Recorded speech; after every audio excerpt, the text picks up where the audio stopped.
Jai Hind and a very good morning to respected Principal Sir, all respected HODs of various departments, dear colleagues, all the alumni who have joined us today, and dear students. Today, I, Dr. Shalu Jain, Associate Professor from the Department of Orthodontics and Dentofacial Orthopedics, welcome you all to yet another program in the webinar series organized by Subharti Dental College and Hospital to celebrate 25 years of excellence and service. All of us gathered here, in a way, testimony to the fact that the digital era that we are living in has definitely connected us and brought us closer, at least in terms of gaining and sharing knowledge. Subharti Dental College, Swami Vivekanand Subharati University, under the aegis of our very own visionary and dynamic Principal Sir, Dr. Nikhil Srivastav Sir, and Department Head Orthodontics, Dr. Pradeep Raghav Sir, take this opportunity to bring to you today's webinar directly channeled from United States of America by our very own alumni, Dr. Kanika Singh, on the topic Roadmap to US Dental Schools, BDS to DDS. Now, I would like to invite the Department Head of Orthodontics, Dr. Pradeep Raghav Sir, to say a few words.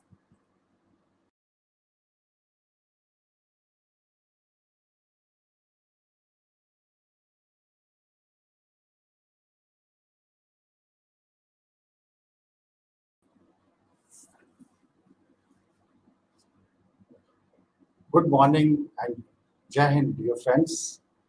As we all know, we have gathered here to celebrate the 25th year of service and excellence in the field of dentistry provided by our Subhadi Dental College.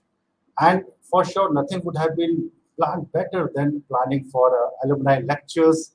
I was eagerly waiting for the department's turn as we wanted to have a lecture on such a topic which guides, motivates, and benefits young dentists with a large reach in terms of participants. As we all know that after the BDS, there are many career options like pursuing MDS, starting own practice, working as associate dentist, or moving abroad. But nowadays, seeing the current scenario of dentistry in our country, seeking higher education or job in other countries have gained momentum in recent years. And moving to US is just like a dream for most of the dentists who are just graduating. So we thought that we should organize this webinar, which would be helpful for all the young as well as the graduate who wants to shift to abroad, especially to US. And we will give through this webinar proper guidance, counseling, and probably the today's webinar would be helpful for all those. And that's why we have entitled this webinar as the BDS to DDS. I hope it will be useful for all the persons. Thank you very much, Jai.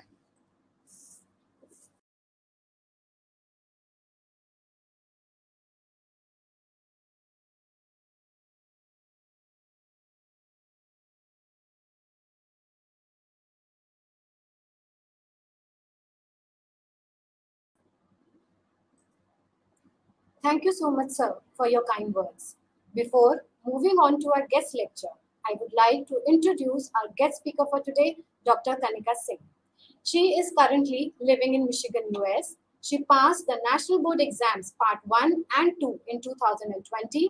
She has worked as a clinical observer at Destiny Dental Clinic, Pontiac, Michigan.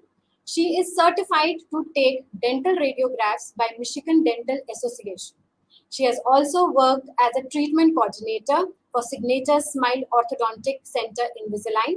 She volunteers part-time at University of Michigan and is currently working as a dental assistant and treatment coordinator at Eberhard Family and Cosmetic Dentistry, Utica, Michigan.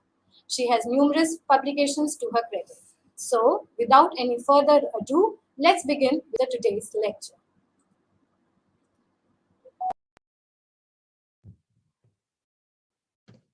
Okay, very good morning to all of you. I am Dr. Kanika Singh, BDS MDS from Subharti Dental College. I'm here to present Roadmap to US Dental School, BDS to DDS. As the topic implies, I'm going to share the path which a current dental student from India or a dentist can follow in order to become a licensed dentist here in the US. So I'm going to walk you through with the main points that you need to consider before applying to a dental school here in the US. And I hope this presentation helps you, in your application. So let's begin.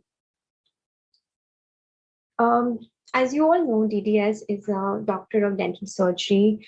It is a dental degree here in the US that is given or awarded upon graduation from a dental school, and the dentists they are practicing general dentists here.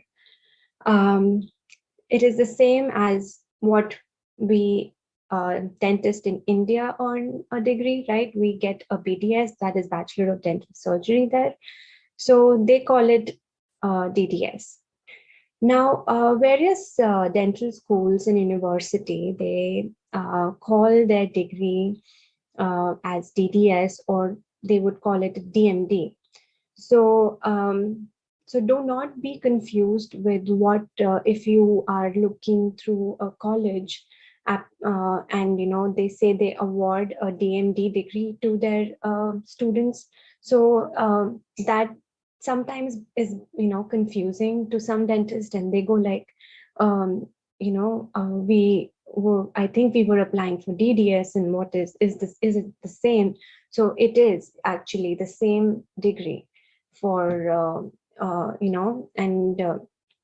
so do not be alarmed or be confused by these little terms here. And next is that when you are also going researching various programs in different dental schools, they call their programs for international dentists, they have different names for it. So some universities like University of Michigan would call it International Trained Dentist Program or ITDP program, whereas different universities like Boston or Rutgers, they would call it a DMD Advanced Standing Program or a DDS Advanced Standing Program. So these are the three types you would normally see in most of the colleges. So look for these terms when you are applying or when you are, going through the requirements of every college. So what is an advanced standing program? So every dentist, international trained dentist or a foreign trained dentist, who is applying to dental schools here. So this program is designed for them, and in order to be able to, they're recognized and who want to be, in order to practice here in the United States, basically. And this program is for 2 to 3 years. And every advanced standing program of every college is, the duration is different. So you will know once you apply and to which college, you'll know how much time it's going to take you to graduate from that college.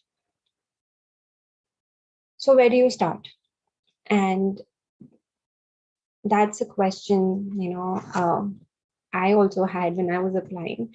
So I would say that you should look at, you should go onto the website of www.ADEA, that is American Dental Education Association. They're gonna, come up with a application cycle called CAPIT, which is Centralized Application for Advanced Placement of International Dentists. This cycle or this program, this application program is designed for international dentists who wish to practice dentistry here after studying in the US. And Their current cycle is going on. That is, it started from March 4 to 2021, and it's gonna end on 24th February 2022. So this is like, this cycle is, it runs throughout the year, uh, and all the dental colleges here in the United States, they uh, have their programs in this, in this portal, or this, through this medium. They, they review all the candidates who are applying to dental schools here in the United States. So you cannot directly go to a college and say that I want to become a dentist here, I want to be a student here. They will only review your application if you have,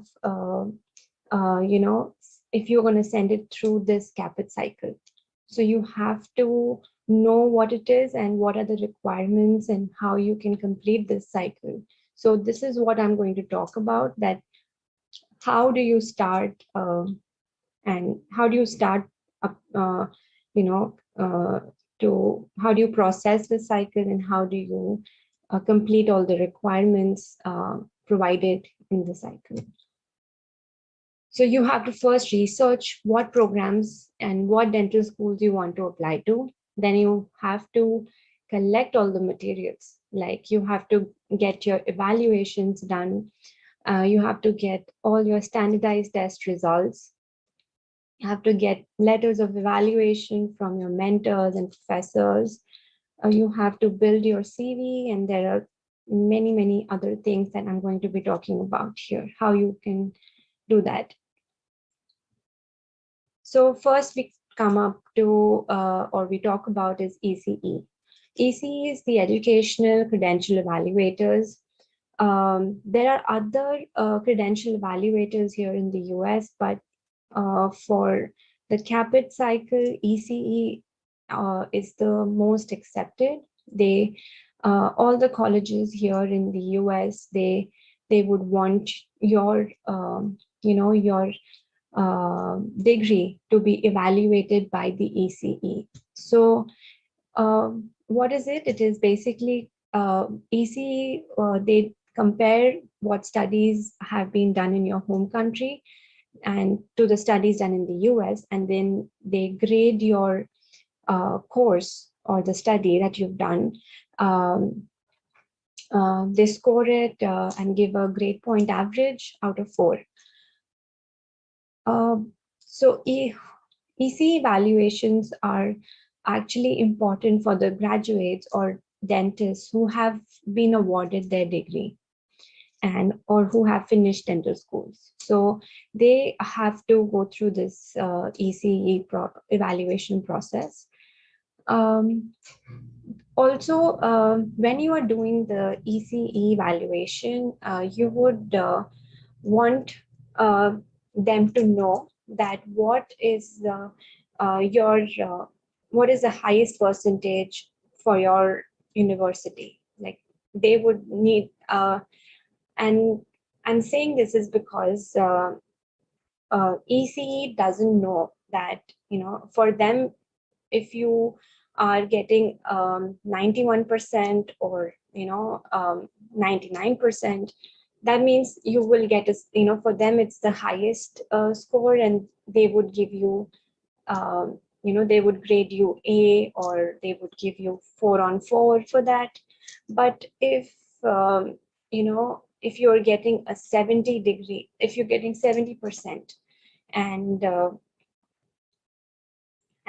maybe the highest is like 72%, but in your university, but they don't know that, right? And then they would grade you a C or a 2.0 out of 4. So that's gonna degrade your GPA score, and you wouldn't want that, right? You would want a good GPA score to get into a good dental school, because all the dental schools here would prefer that you get 3.2, 3.8, like, in that anything above 3 is good. So they would want that.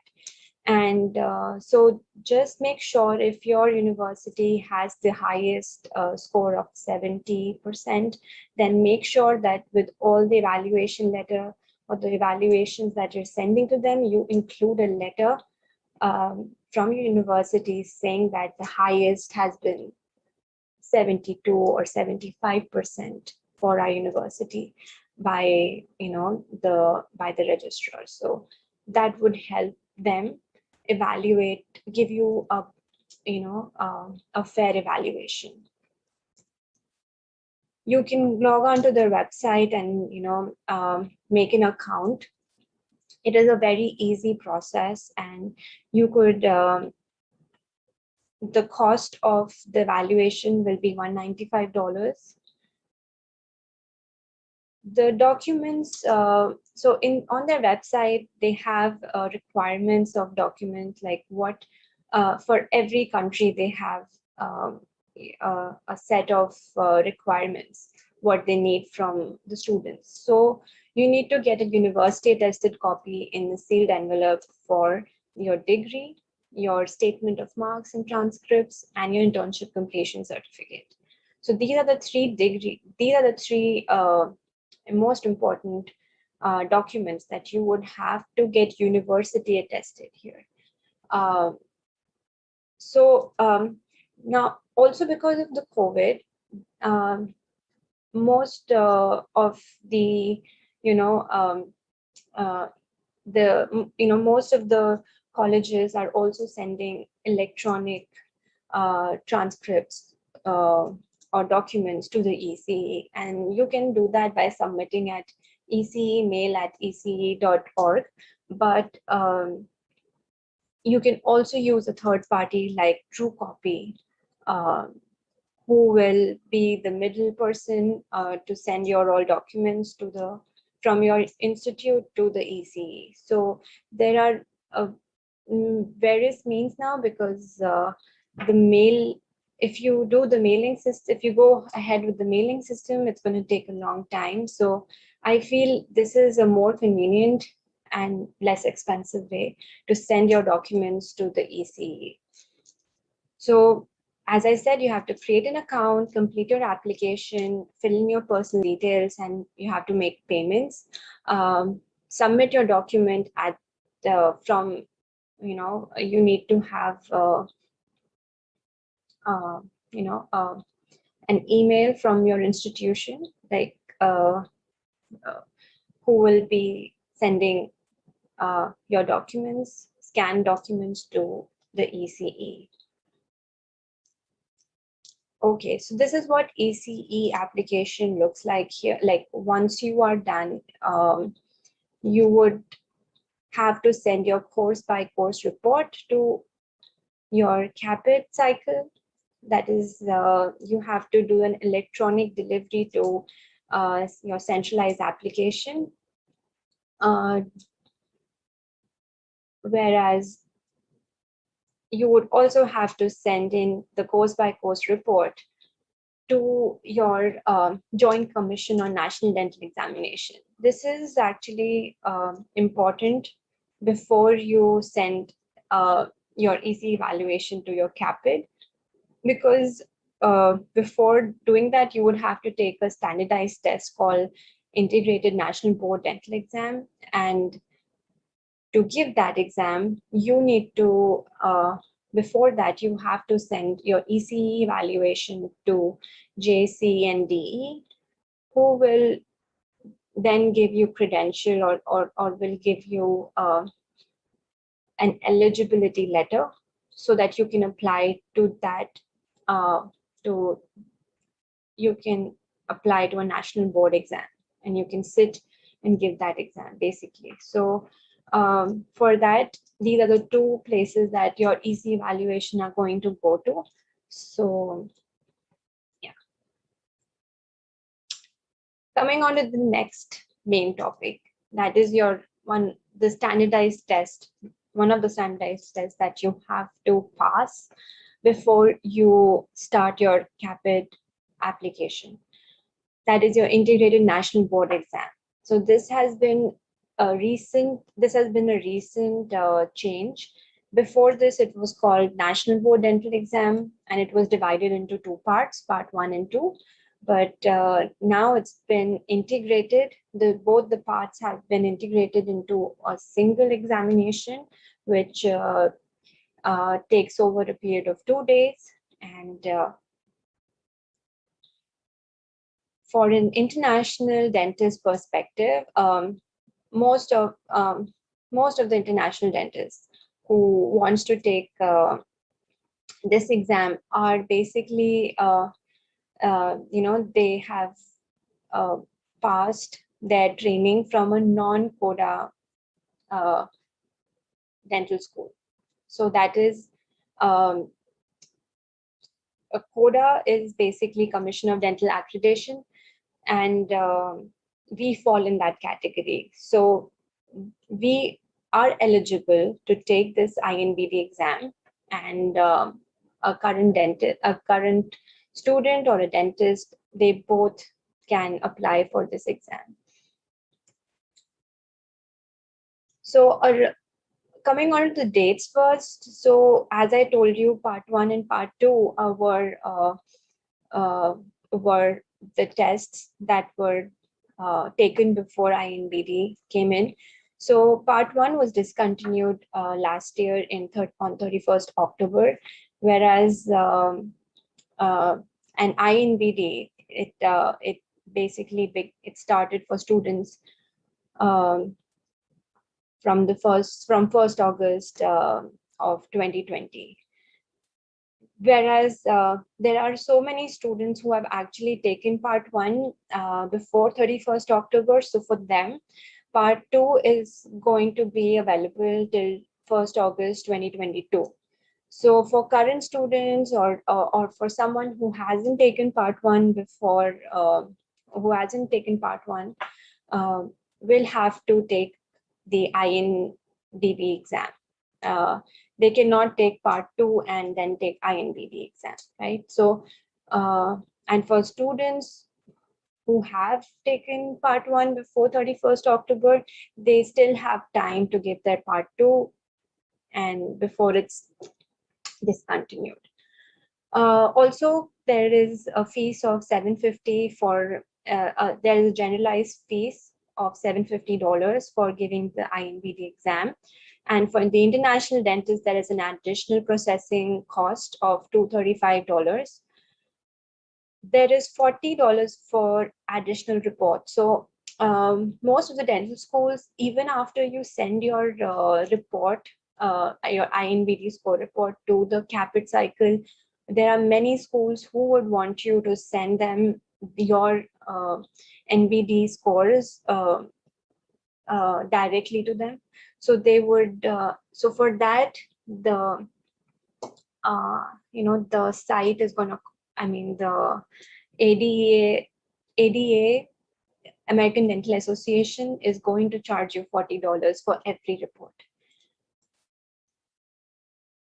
For current students, as the previously I have spoken about graduates who have earned their dental degree and everything, right? So for dental students who have not yet earned their dental degree, they would have to download this Joint Commission on National Dental Examination Eligibility Form. They're going to send this along, and they have to get it signed by their dean. And you have to send this to Chicago, Illinois. You have to mail it to them. And there is an address that is there right below the form where you have to mail this eligibility letter. And they're going to get back to you saying that, yes, you are eligible and you can give this exam. So it's a very easy process. It's just you have to complete some certain formalities and you'll be able to give the exam. So this INBD exam is basically, as I told you, is divided into 2 days. Day 1 is a longer day and it takes about 8 hours and 15 minutes, whereas day 2 is a shorter day. It will take you 4 hours, 15 minutes. Day 1 will have 360 questions and day 2 will have 140 questions. And a total of 500 questions is, what you're going to be answering in for the whole exam. This is a good, I would say this is better because for part 1, part 2, overall, I had answered over 900 questions, and it was really painful. So you would be getting, this is basically your day 1, day 2 distribution according to your INBD guide. You can access this guide by, just typing INBD guide for 2021 on Google, and you'll just get all the information that you want on INBD examination. This exam, after every, I think you get a break after every section that you complete, and for the first 3 section you have 100 questions to answer, and the last section has 60 questions on day 1, and on day 2 you have about 140 questions to answer, and after every section you get an optional break for 15 minutes.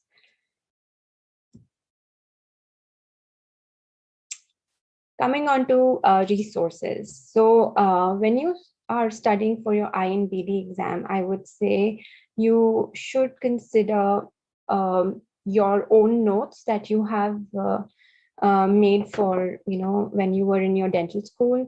I think those are the best notes to follow or revise a certain topic, because yes, and the next best thing would be to get dental decks. Now, I think they are providing INBD dental decks as well, but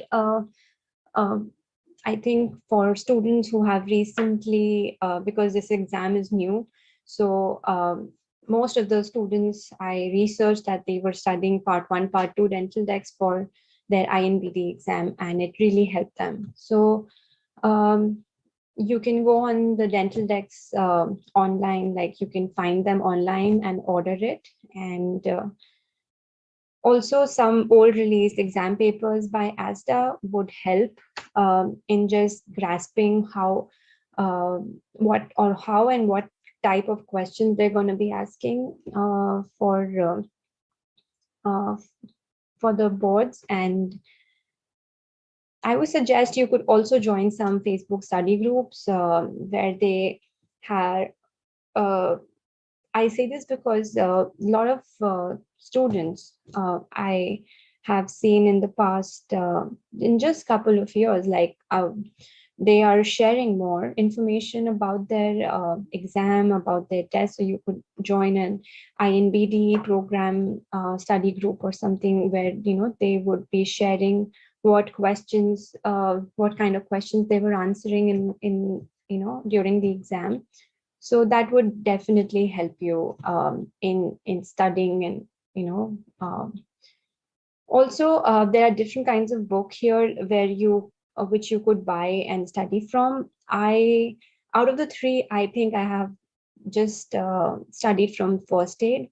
It was I'm not going to promote this book, but I'm just going to say that First Aid helped me in just because it has a lot of key points. It is not a comprehensive book, so it is good for revision, only for revision, not for studying it, because they have illustrated all the key points which you should know about that topic. So yeah, these are the 3 books that students usually study from for their board exams. Coming on to scheduling. So scheduling is for the exam is, as I told you, is it's going to be same for graduates and the current student in the terms of you have to get your DENPIN number first. Even the current student and the dentists who've graduated would have to go on the ADA website and would have to create a DENPIN number for them. And this number is very crucial for you if you are going to be here to study the for the dental, to be a dentist. And this is like a number that you wouldn't want to share with anyone. This is like a social security or an Aadhaar card number. So you would want to remember this number and save it from other people too. Also, after you create a DENPIN number, it's a very easy process. They will ask you again all your personal details and your email address, your phone number, and you would just be asked to create a password. After which, you would have to send your ECE course by course report to your Joint Commission of National Dental Education uh, they're located in Chicago. So you have to send your course by course report there. Then you would have to email, then you would get an email from them saying that you are eligible to apply for this exam, and they're going to give you an ID. That's your eligibility ID. With that ID, you're going to go to the Prometric testing services. Everything will be provided in your email. They're going to let you know that you have now you're eligible to book your exam, and you can do that through Prometric testing services. And for that, you have to book your test for 2 consecutive days and at the same test center. You cannot apply to, you can't say that you have applied on Monday and the next test you would apply on a Friday, right? So you can't do that. And yeah, coming on to the retest, taking INBD again. So you have 90 days wait between the exam. If you do not pass, you have to wait for 90 and then take the exam. If you fail 3 times or after your 3rd attempt, you have to wait for 1 year. And there is a 5-year, 5-attempt eligibility rule. That is, candidates must pass the exam within 5 years of first attempt or 5 examination attempts, whichever comes first. Okay. After taking the INBD test, you get a score, you get a result, a pass or a fail. They do not score you, but usually it is 74. If you the usual score is used to be before is that if you fail, they will say that you scored 74 or 73. They will give you a score and they will tell you where you're lacking in which of the following category. But if you pass, you will just get a result saying that you have passed the INBD exam, and after which you are going to send that result score to your CAPIT cycle. And that is also very simple. You just have to log on to your DENPIN again, and you have to verify your personal information and select ADA CAPIT on the result receipt selection page and make a payment. And they're going to send it electronically to CAPIT.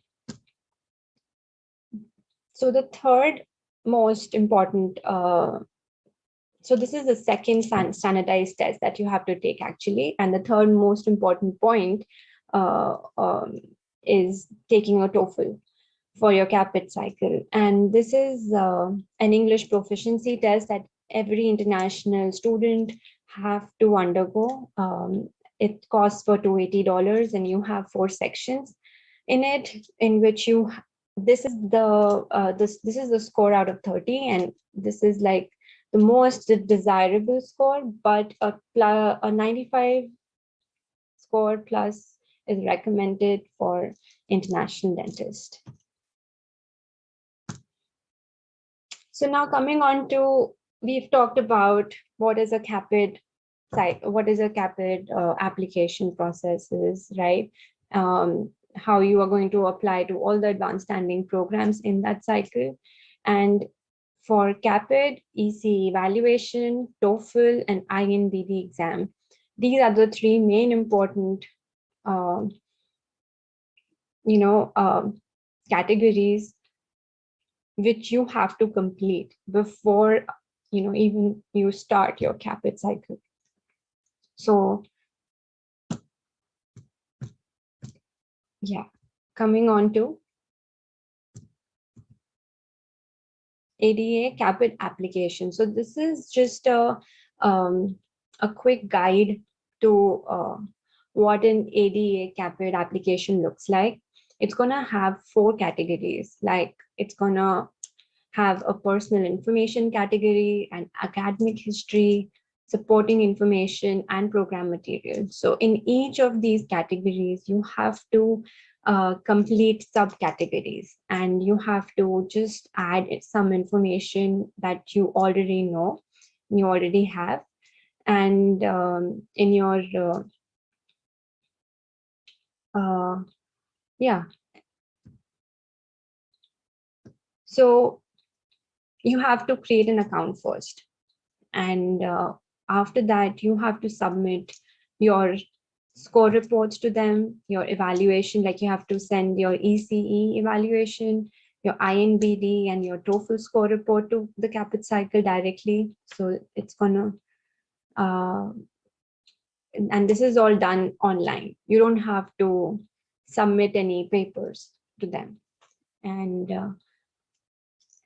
there's a very important topic, that is letter of recommendation. So this is also something that you would prepare beforehand, when you have your CAPIT, before you start, or your CAPIT cycle begins. So say your CAPIT cycle starts in March, you would in order to start or submit your application early in, maybe say April. So you need to have all these, all you need to have all these categories, or all these, everything prepared, basically, just to, so that you are applying early and you are not late in your application, right? Also, you need to, okay, the cost. So when you're applying to, when you have completed your CAPIT application and everything, you need to submit a fee for applying to different dental schools. So say you're applying to 3 dental schools, you would be charged $259 for the first program, and for additional programs you would be charged $115. This is how your CAPIT application would look like. So this is a screenshot of my CAPIT application. I have just introduced this just to give you an idea. On the upper right corner above the check status, you would have your CAPIT ID. So there would be a 10-digit CAPIT ID that would be there on above that check status, and that would be, when you're applying to various dental schools, they're going to ask for your CAPIT. They would ask you to write down your CAPIT ID number and then email them the requirement, or the documents they would ask for. So you need to know that that is the one important thing that you need to know about this. And also in my application here, you have, as I told you, there are 4 categories where you would have to, where you'll have subcategories, right? So for personal information, it's not going to be that you need to be prepared about, like you don't have to prepare anything before entering anything in personal information. You can just go ahead and enter what they have asked for. For your academic history, yes, you would have to be prepared for this before completing. You would just need to add what tests that you've taken, ADA standardized tests that you've taken, what colleges you've attended. If you've done any master's degree program, you can enter that in advanced dental education program category. And for the standardized, for the second, for the standardized test, you would have to just enter what TOEFL scores you got and when did you take it. Coming on to supporting information, this is again an important section, I would say, because here you're going to add evaluation. So for evaluation, you have to contact your dean, your professors from your school, dental school, who can attest to what kind of student you have been, about your character, about your professional skills, about your, what kind of a person you are, and also any mentors that you have worked under as a dentist. So yeah, so you would need to get in touch with them and let them know that you're doing you are applying to dental schools here in the US, and you would need an evaluation letter or a letter of recommendation from them. So, and here I'm going to say I want to thank my teachers. Like, I want to say a big thank you to Dr. Nikhil Srivastava sir, Dr. Pradeep Raghav sir, and Dr. Mayur Kaushik sir for giving me an evaluation whenever I needed it, and for supporting me whenever I needed them. So big thank you to them. And okay, so coming on to the next is your experiences. Here you have to add all your professional experiences that you've had.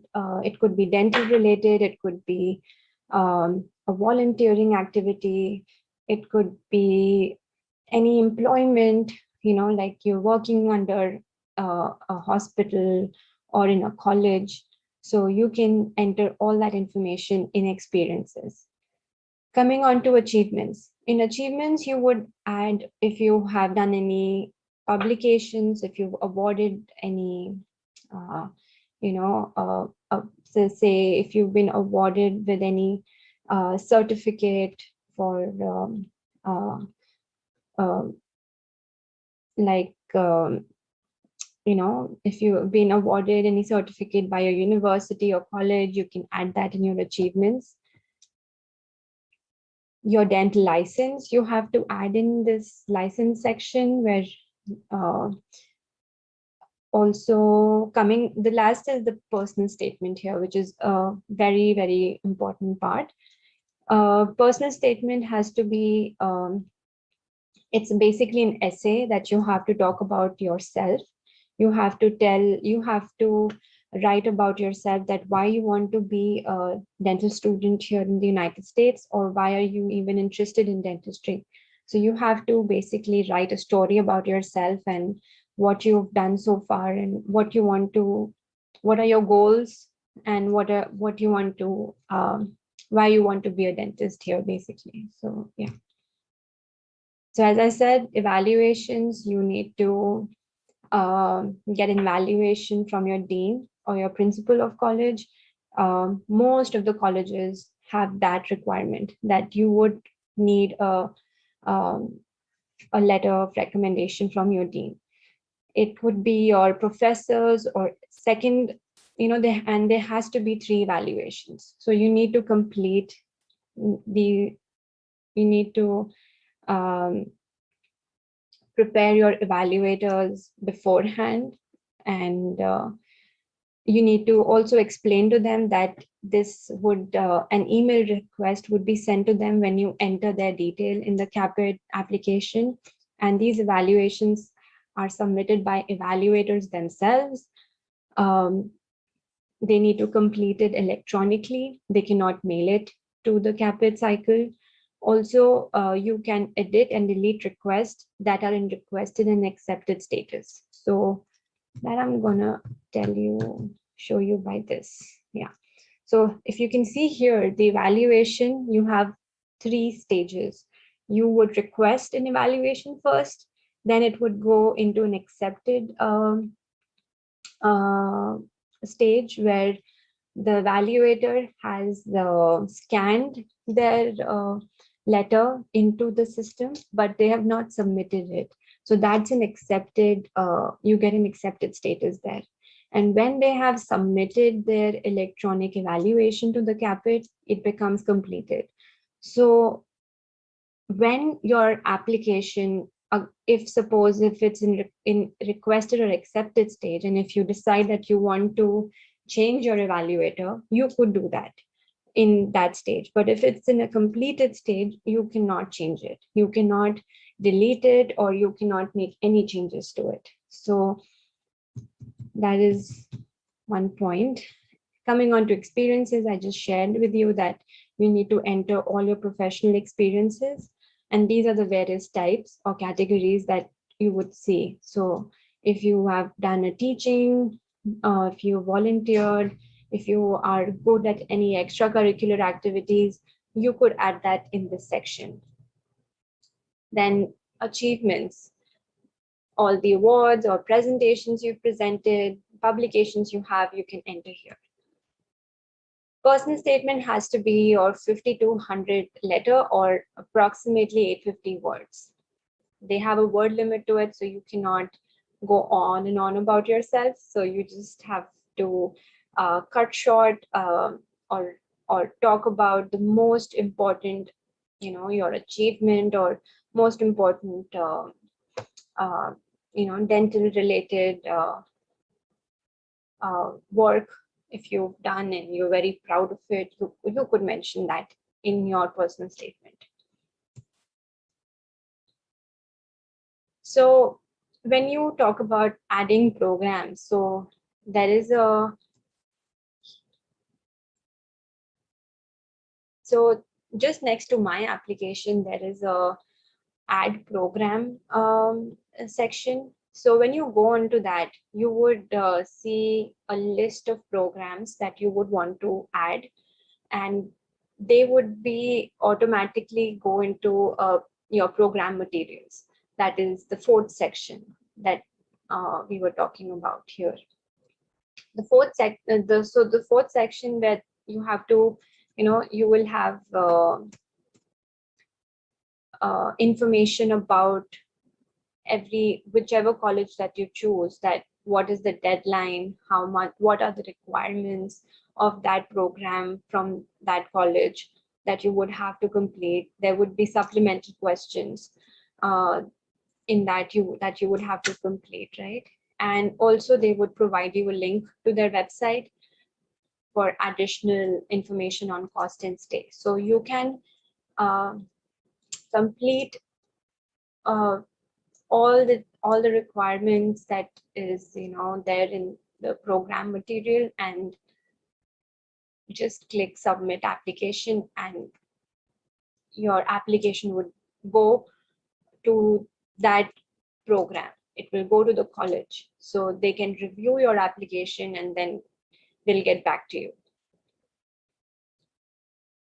So an average international dentist program costs about $145,000. This is per year. Some colleges would, yearly, and your, as I told you, the studying here would take you 2 to 3 years. So you can just do the maths here and add your yearly, expenses. And this is just for the college and does not include your rent or food. Okay, now next is talking about,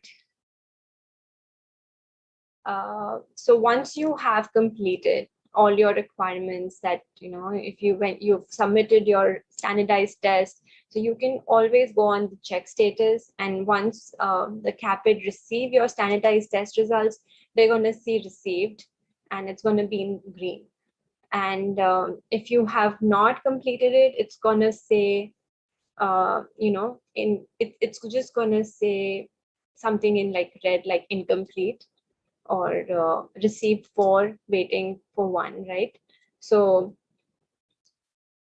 once you have all the green signal, like here you get that everything's complete, you can submit your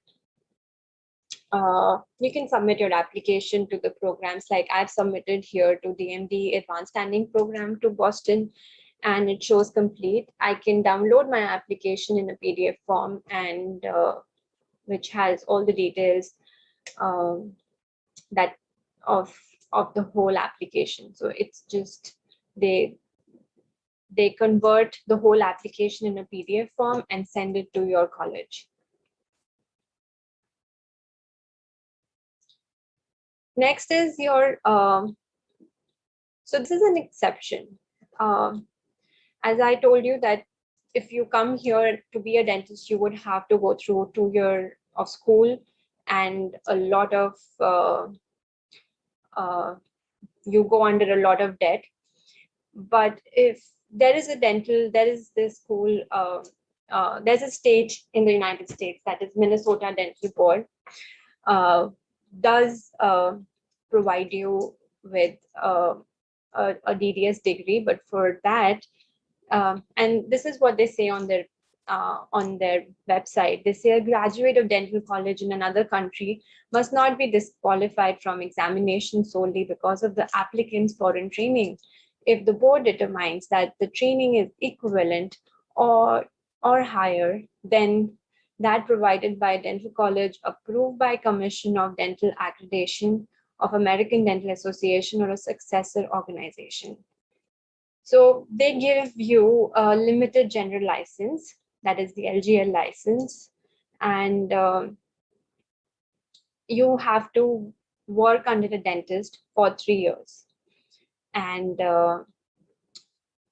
then you get your DDS degree. If everything goes well and there is no complaints against you, you would get a dental degree to practice anywhere in the United States.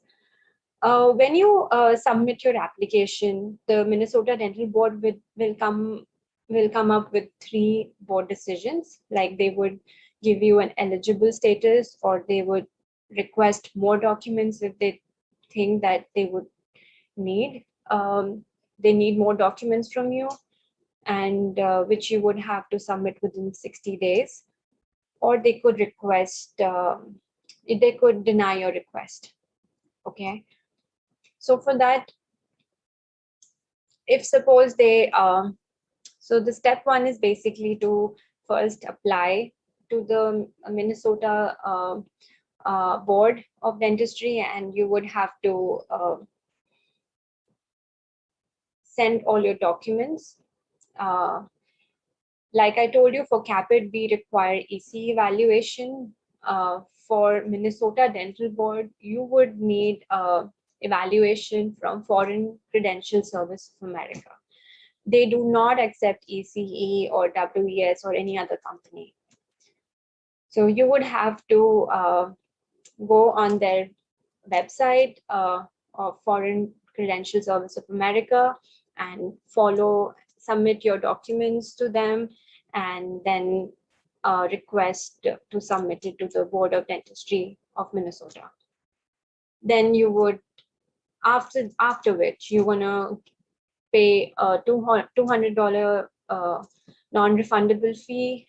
You're going to send your reports, INBD reports, directly to the Board of Minnesota.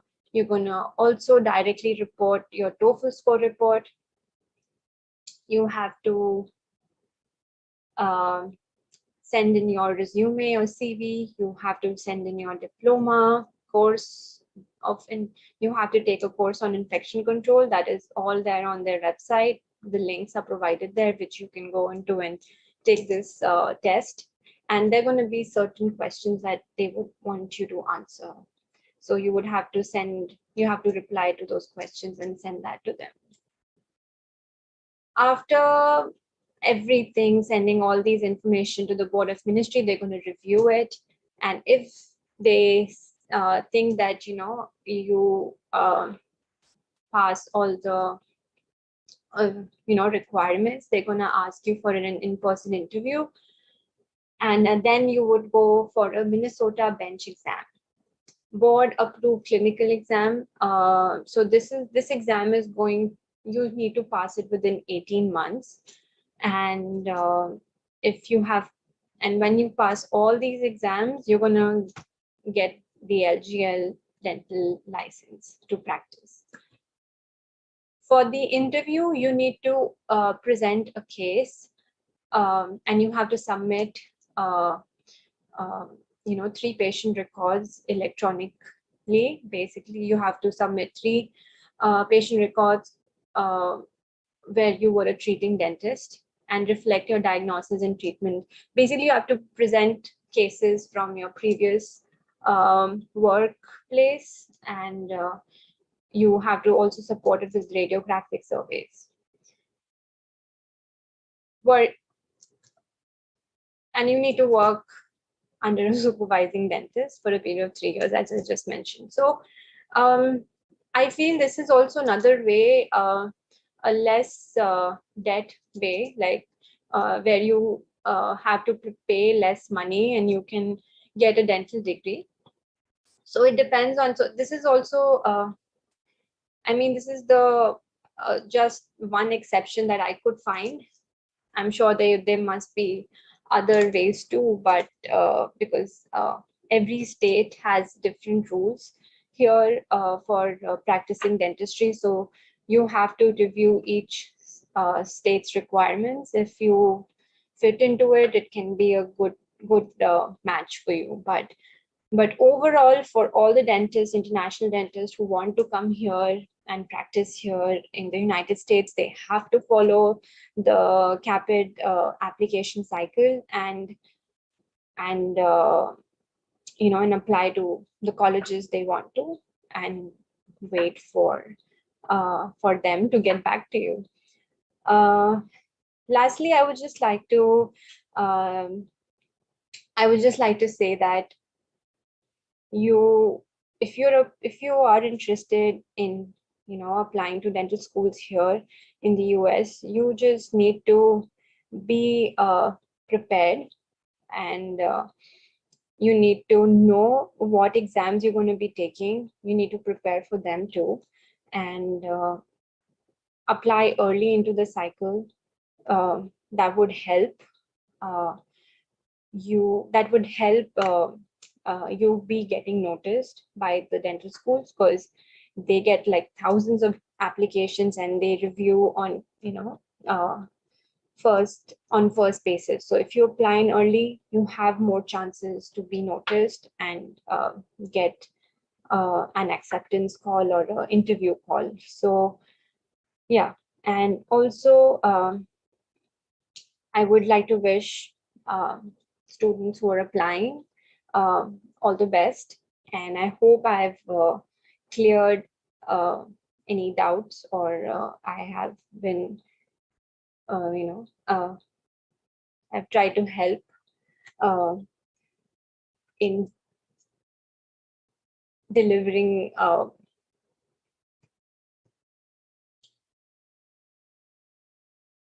the right information. So yeah, all the best.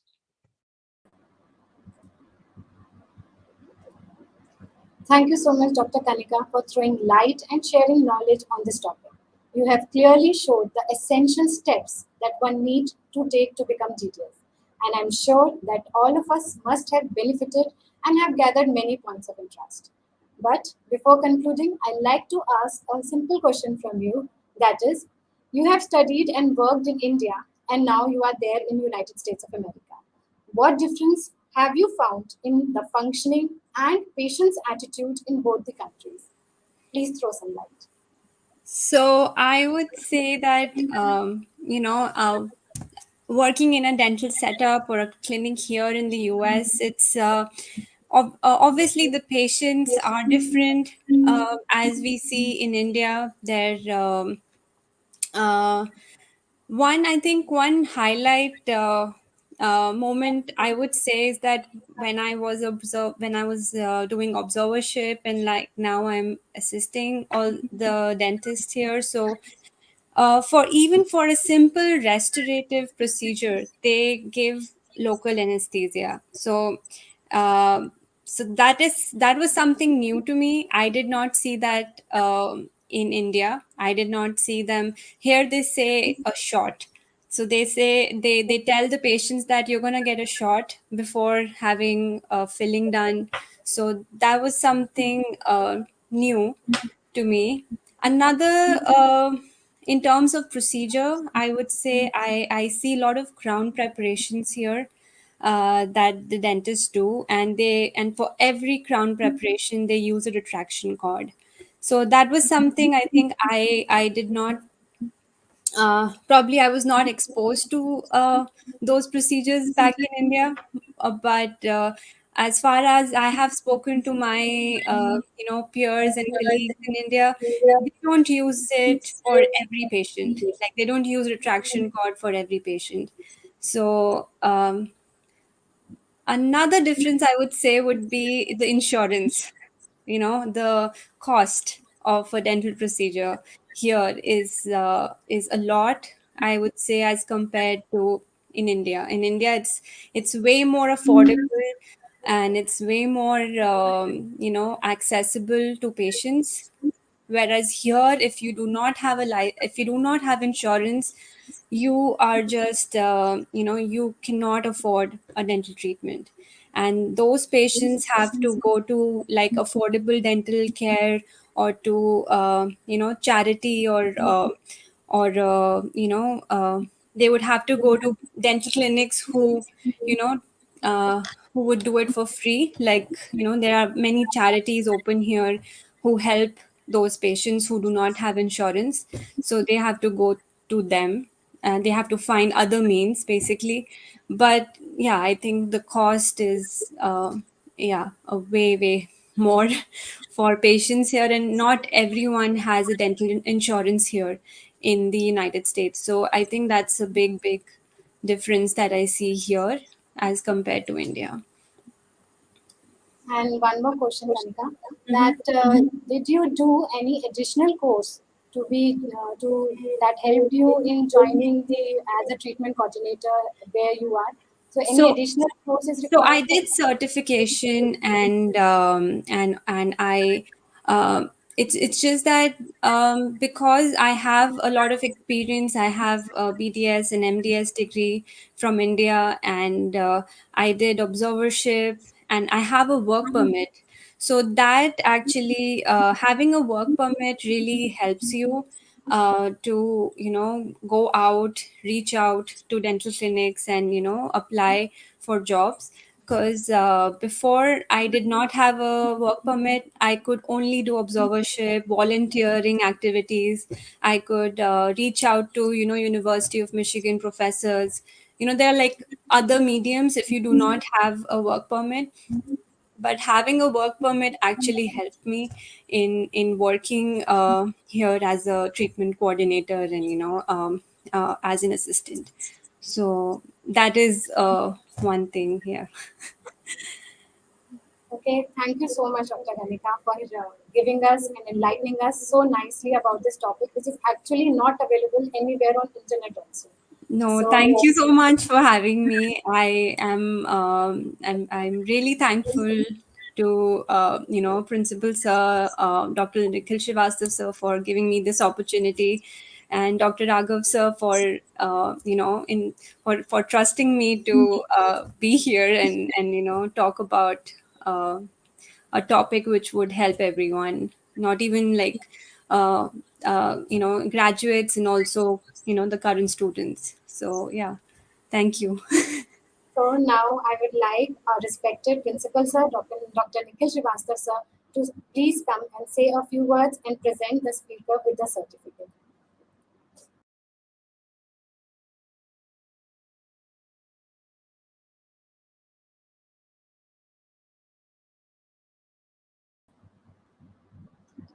Hi, Kanika. Morning from here. Must be good evening in your place. Sorry, sir, I didn't get you. I think it must be evening there in your place. So it's 12:30 a.m. Okay. So you are still awake, huh? Yes. Good, but I had my coffee. great, great. Yeah. So it's really pleasure to have you here as a part of our Silver Jubilee celebration.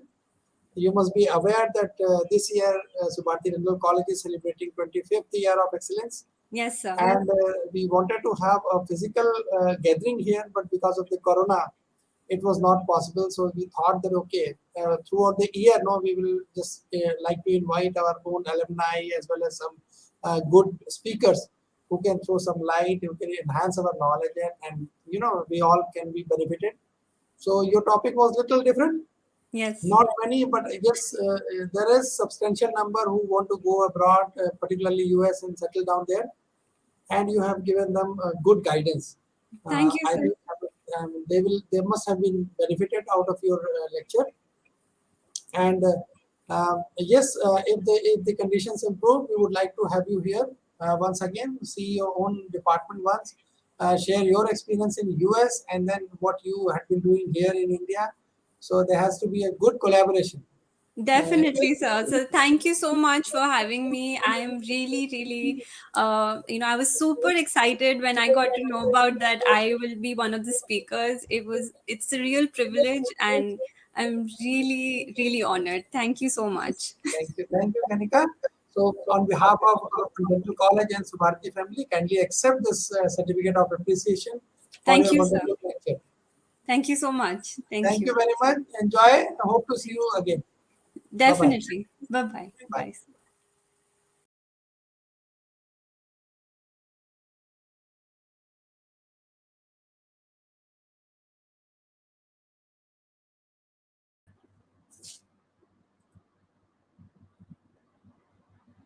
On behalf of Department of Orthodontics and Dentofacial Orthopedics, I would like to thank our guest speaker, Dr. Kanika Singh, once again for sharing her experience today with all of us. We would also like to extend our heartfelt gratitude to Dr. Atul Krishna sir and late Dr. Mukti Bhatnagar ma'am, founder Subharti Group of Institutions, for being the guiding light. Also, we would like to extend our sincere thanks to our young and dynamic Chief Executive Officer, Subharti University, Dr. Shalya Raj ma'am, for motivating us always to organize such educational events even during the COVID times. Thank you, ma'am, for being a pillar of strength and support. We would also like to thank our Honorable Vice Chancellor, Subharti University, Dr. V.P. Singh sir, for his love and support throughout. We extend our sincere and heartfelt gratitude to our Principal and Dean, Dr. Nikhil Srivastava sir, for always believing in us and pushing us to do better every time. Thank you so much, sir, for all your support and encouragement throughout the entire event. We would also like to convey our thanks to Mr. Vishal Singh sir and Mr. Ayush Sharma from the Department of Marketing and Communication for smooth and uninterrupted conduction of this online webinar. Last but not least, I would also like to thank our head of the department, Dr. Pradeep Raghav sir, and all the faculty members from the Department of Orthodontics for their support. Before I conclude, I would also like to thank to all our participants for their patient hearing and also take this opportunity to introduce you all to another interesting and knowledge sharing webinar session by Dr. Gautam Munjal on the topic ortho aesthetics, which will be organized by our department on the 22nd of this month. Thank you again. Jai Hind, stay safe, stay healthy.